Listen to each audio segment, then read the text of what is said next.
Good evening, good evening, good evening. Today is October the 12th, 2022. This is recording number 427, and it's entitled Entering Freedom's Land. Entering Freedom's Land. Anything that we partake or we induce ourselves to accomplish must have conviction. What do I mean by conviction? We must believe that this is a plan of action that is going to prove prudent for us. It's going to prove positive. I can remember some of the things I have entered into, and I said, I'm going to try this out and see what happens. That is not a way to enter into something that you want to be successful at. Today, I truly believe is a conviction or a way entitled Entering Freedom's Land. And why did I come up with this title? Because this is the third installment this is the third week. The first week, we had a corrective concepts. We corrected the concepts of prayer. We corrected the concept of God, interpretation of God in our lives.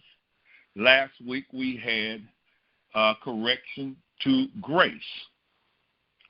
God being the creator of the universe and always present, always powerful, and all knowledgeable.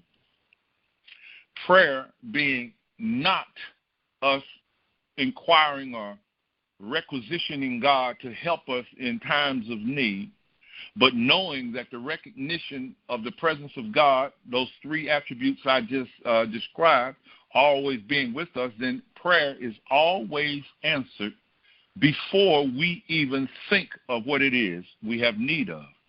And of course, the third one was grace. Grace being what? Not the ability to just carry the load. One of them songs, God gonna give us strength to carry the load. And I look around about me and I see many people crumbling and stumbling and falling down and just being destroyed by the load or the weight of these things in this world that we live in. So now we prepare to enter in what I call freedom's land, because now we are equipped. We have a right understanding of these things. And let me just say this also. One of the things that really hurts mankind is that he's already been taught how to live his life in a certain way as a Christian. So therefore, for him to enter into freedom's land, Jesus said you would have to lay your life down. He said you would have to let go of whatever it is holding you to the earth as a human being and accept the awareness of the preeminence of God, the presence of God, the love of God, and that new wine cannot be added to old wineskins, meaning we cannot pick and choose. We cannot carry this belief and hold on to that one. But he says we must lay our lives down. So now that we have had the corrected definitions of God, prayer, and grace, we can confidently move in the direction of true freedom. Where there is no confident interpretation of God, there can be no abundant expression. Where there is no confident interpretation of God,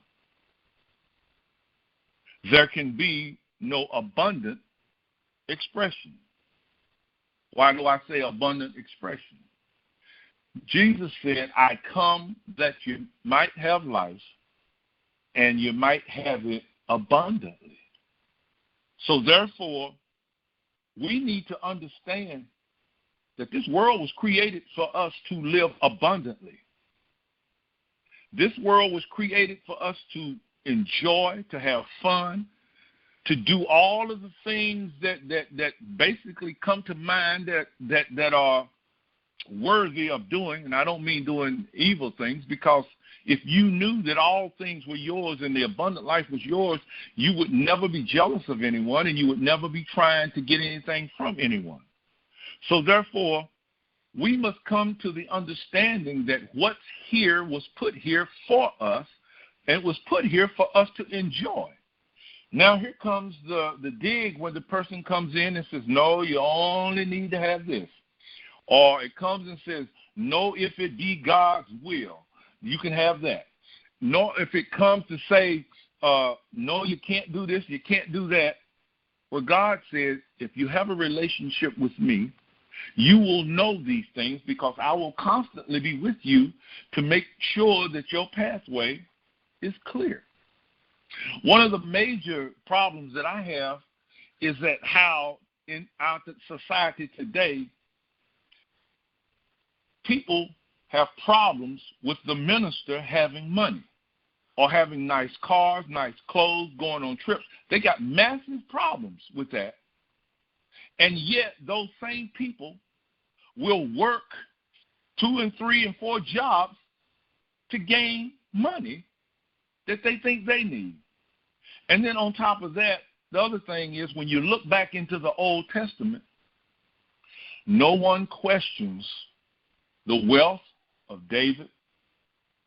No one questions the wealth of Solomon. Our Christians of today, they do not question the wealth of Hezekiah. They do not question the wealth of all of these kings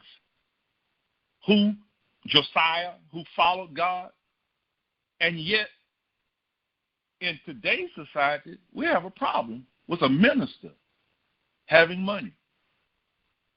You know, we need to correct the vision, because the scriptures tell us where there is no correct vision, the people perish.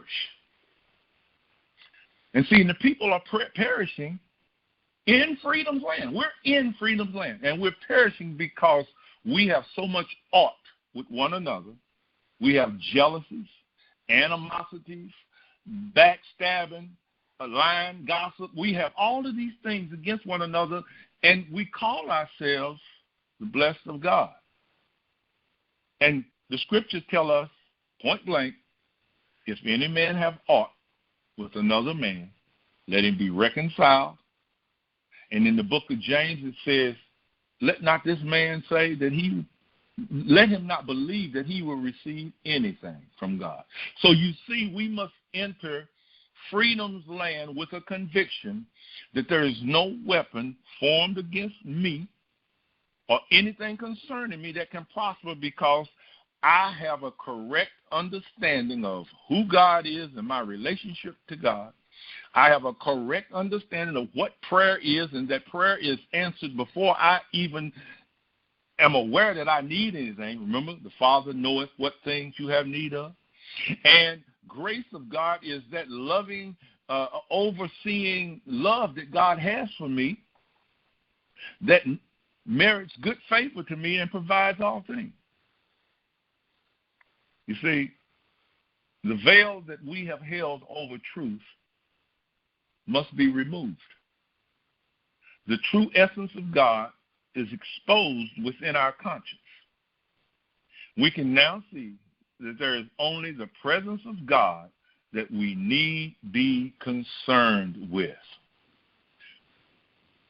You know, I write these things so I can just go through them, but as I begin to talk, other points just seem to just float up and just stare me in the face.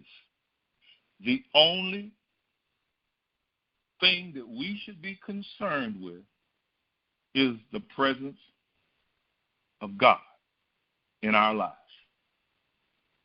What would your life be like if you had no concern but that? You should be able to see that freedom and abundant life would be swirling all around you, to the point that probably people would be coming to ask you how you're doing this. How can they attain the peace that you seem to have? The acknowledgement of God as the sole existence is all in all the universe guarantees us that we are always in a judgment of righteousness, and our affairs are always regarded with the highest respect. I'm going to say that again. The acknowledgement of God as the sole existence in all the universe guarantees us that we are always in a judgment of righteousness, and our affairs are always regarded with the highest respect. Who is doing this regarding? God. God. God is saying, don't look at the evil eye. Don't look at the clenched teeth, the tight jaws that they look at you. Don't listen to the things they're saying. Look at the conviction that you have that I am your God and that you are my son. In fact, the realization comes that we have nothing that should concern us beyond the understanding that God is universal and all-encompassing. Who do you know personally that's walking around with that understanding? You know, you can stop people on the street, or they can stop you on the street and start up a conversation. And if you go, yeah, listen at what spews out of their mouth, what's wrong with the world. And God is telling us, don't take part in those conversations. Why? Because it's the little foxes that spoil. You know, I got so happy as I was talking to my brother yesterday, and I said, you know what, man, the greatest feeling that comes? And he said, what? I said, when you know that you know that you know what you're talking about, and you don't have to explain to anyone. The moment they want to bring up the old school and the limitations of, you can just go, okay, and stop the conversation, because debate is not what you're about. You are not trying to prove to somebody that they're incorrect in their belief. You leave them alone. I mean, if you know that water is flowing out of the faucet in your house, if you actually know this, and the person tells you there's no water anywhere in the county, why would you argue with them? You know. And that's what God is saying. Because he has known my name. Because he has, well, I know the name of God. No, you know the word, G-O-D. You know the word, J-E-S-U-S. But do you know him? Have you made contact with conviction that causes you to look not at the things which are before you, but you look unto him who is not only able, but will keep you from falling? Now that we know that we need not ask of God the things required of life, we can now relax and allow all things to flow. Flow? Yes, flow. For when we can conclude that all things exist in God, then we have all things.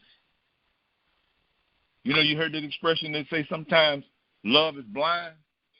Someone comes to tell you something about somebody and you can't hear it because you're blind to that. You are so in love. This is what God is saying.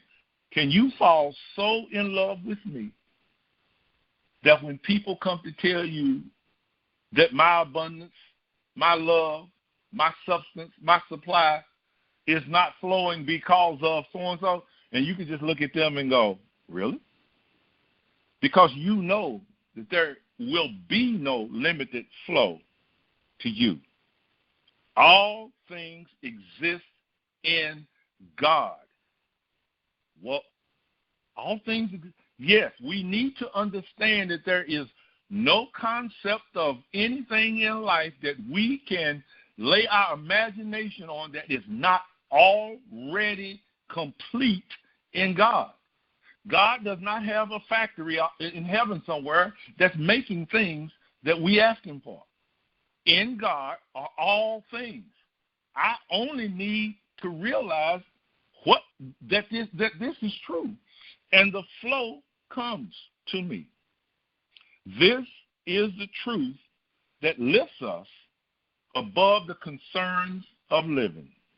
All things were made by him, and in him do all things exist. You know, it does not take, I had to tell a lady yesterday, she was talking and saying all kinds of stuff in the store, and I was just kind of throwing scripture at her and whatnot, and she looked at the other lady in the store, and she said, man, I sure picked the wrong one today. I said, yeah, you did. I said, that's why I don't talk much to people. I said, because all I got to do is throw a couple of scriptures at you, and I get that deer in the headlight. And you can't argue with me because it's scripture. And you're over there professing and saying something that you believe to be true because you looked out here in this world and it looked like it did this. And God has said, for we look not at the things which are seen, for they are temporal. For things that are seen are not made of things which do appear. Well, if he created all things and in him all things exist, what have I to be concerned with? That would even mean we exist in him, therefore all things are ours. Because how can we exist in God and not have all things if God has all things and is all things? Earlier today, I was speaking with one of my friends, and I said, listen to this. I want you to listen. He said, what? I said, God is closer to you than breathing and nearer than hands and feet. He said, yeah. I said, how can you get closer to breathing? What's closer than breathing? Than your very breath? Or what's closer to you than your skin and the formation? And the guy, he said, oh, man, please stop. He said, I can't even process what it is you're saying. I said, right, you can't process it because you're trying to understand something that you have been taught 180 degrees away from. If God is close, what can be closer to me than my breath? What can be closer to me than my hands and my feet? So how can I have a separate person living that close to me? If I don't have breath, I don't have God. If I don't have form as a body, I don't have God. So why do I keep speaking of God as being something alien living in me? I looked at this lady and she said, well, I would assume, we were in the point of a conversation, I would assume that things in heaven are sterile and we don't have to worry about disease and germs and whatnot. I said, well, have you ever heard the scripture that says your body is the temple of the living God? She said, yeah, well, I know he lives in us. I said, God can't live in an environment that's not sterile. And she looked at me like, oh, my God, why did you do it? I said, are you sterile? Is your temple clean?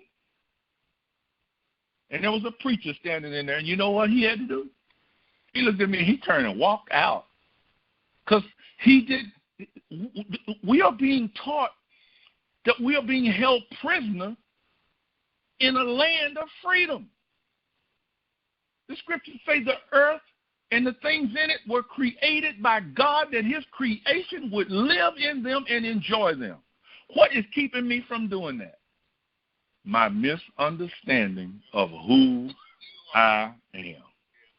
We now know that wherever we may be, we have all and are not dependent on anything external to us.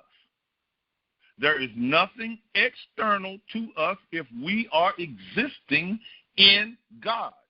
Can you see how you have to keep that paramount in your thinking?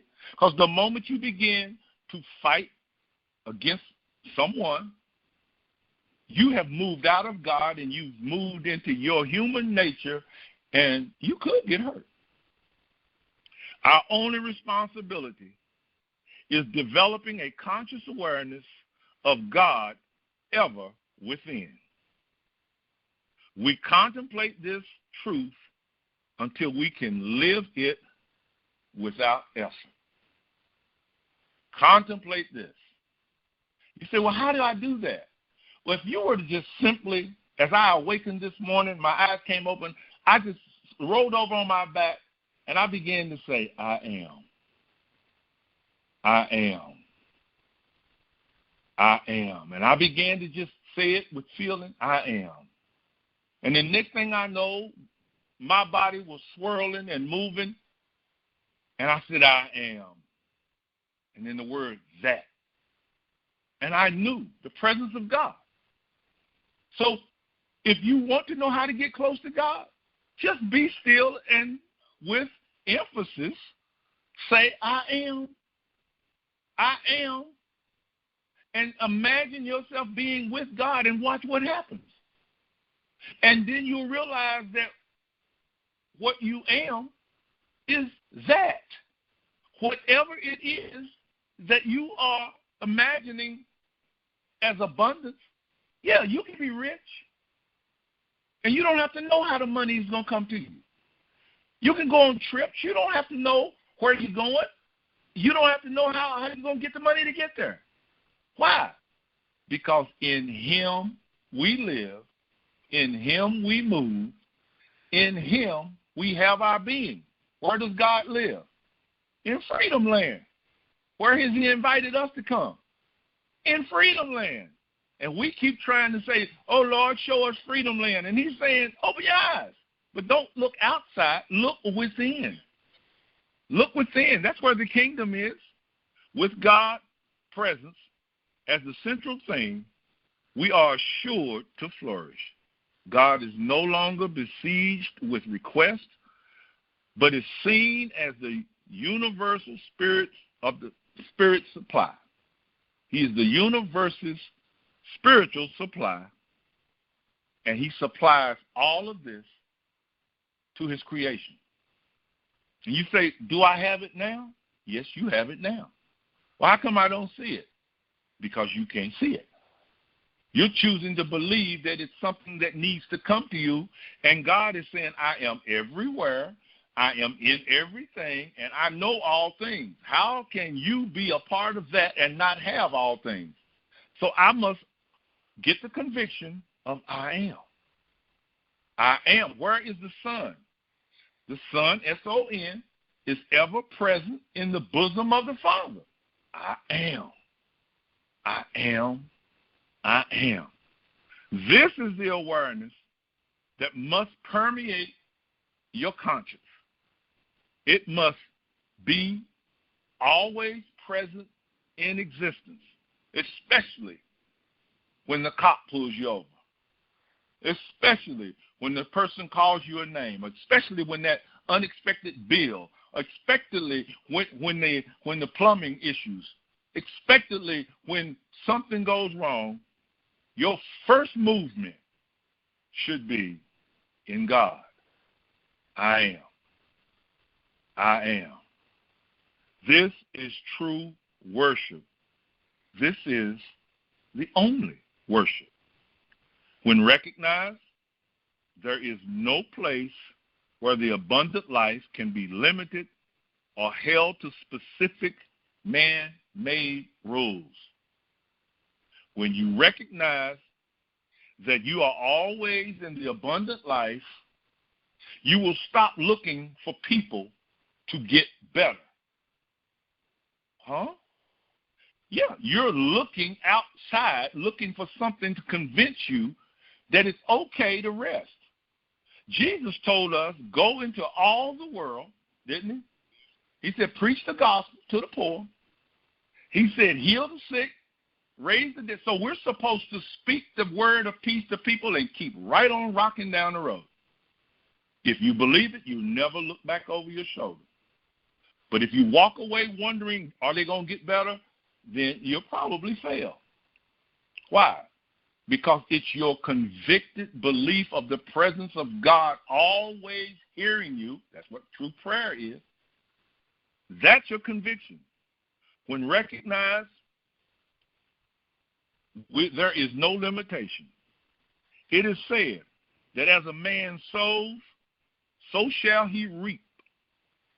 One that voluntarily sows or contemplates the truth of God shall also reap the presence and benefits of Spirit. Oh, I've been praying. No, if you've been praying and praying and praying and you don't get it, you're praying incorrectly. Prayer is instantaneous. If I know that God is with me, then whatsoever I ask of him, I have. God says, because he has known my name, I will satisfy him with long life. I will give him, I will hover over him, and he shall abide under the shadow of my wings. This worship denotes the sacredness of the worship. This contemplation is the recognition of one Father, one Spirit, one God, one power. This is the peace that makes all one. What shall I fear? What can man do to me? If God be for me, who can be? That's why these scriptures are written. But it's because of the conviction of the relationship that you have with God.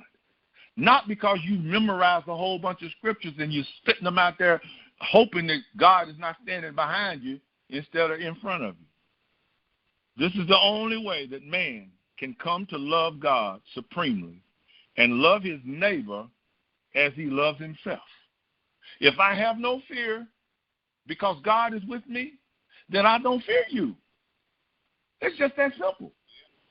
If I have the love of God, then I don't fear what's out here external. Why? Because God is closer to me than breathing and nearer than hands and feet. Here it should be mentioned that to love God is to love the self. And what was his command? Love your neighbor as you love yourself. I don't want anything bad to happen to me, so therefore, I don't want anything bad to happen to you. To truly love God supremely will also beget the greatest fruit of all. One will be set free from all fear. To understand that God is the only spirit, the only power, that which animates what is reflected to as human consciousness, is the release that all of mankind seeks. This is the one thing that we should be seeking for, the release of fear, the release from fear, to find out that God is the only spirit, the only power, and the only presence. Now ask yourself in the 10 conversations that you just had over the last 24 hours, how many of those conversations were about money, fear, lack, hatred, getting back? You see, we're all seeking in the wrong direction, for we should be sitting and going, I am that I am.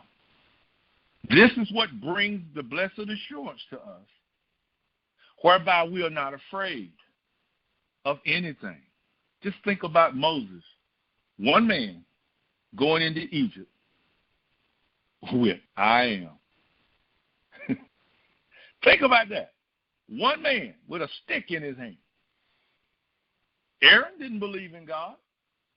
Aaron did what Moses told him to do. Miriam didn't believe in God. Miriam got cursed out there in the desert. Moses believed in God. And out of that 600,000 men, there were 2 of the men that caught the message.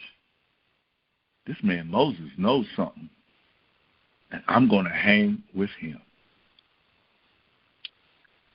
To know freedom without boundaries, without limitations, without discords. Can you imagine this? Well, it's well within your grasp. We can all live in eternal harmony if there was no fear. And you say, but there's fear all out there. No, you only need to lose your fear. For when you lose your fear, there is no fear out there. You see people doing stuff to one another and whatnot, and when they turn and look at you, they may even try. But because you have no fear, what did God say? I will contend with him who contends with you. I will show you to be the apple of my eye. With the realization of God as Spirit, no one has anything to fear. Spirit fills all space, and where the Spirit of the Lord is, there is nothing to fear. No danger, no insecurity, no power apart from God. I listen to all these people keep saying, Lord, change this, Lord, change, and the Lord has let some of these people come to 30, 40, 50, 60, 70, 80, 90 years praying that same prayer. Why is God not hearing them? Because their prayer is incorrect. You are changed. If you don't believe me, go look at 2 Corinthians chapter 3. That's my favorite scripture. As we contemplate the law of I am, it says the veil on truth is removed, and we with open face, as looking in a mirror, are changed into the very glory that we're looking at. And we are changed as by the Spirit of the Lord. Who changes you?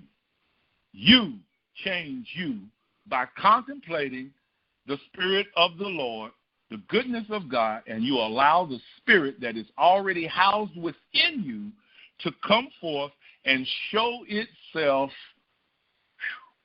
awesome. Show itself as the only thing.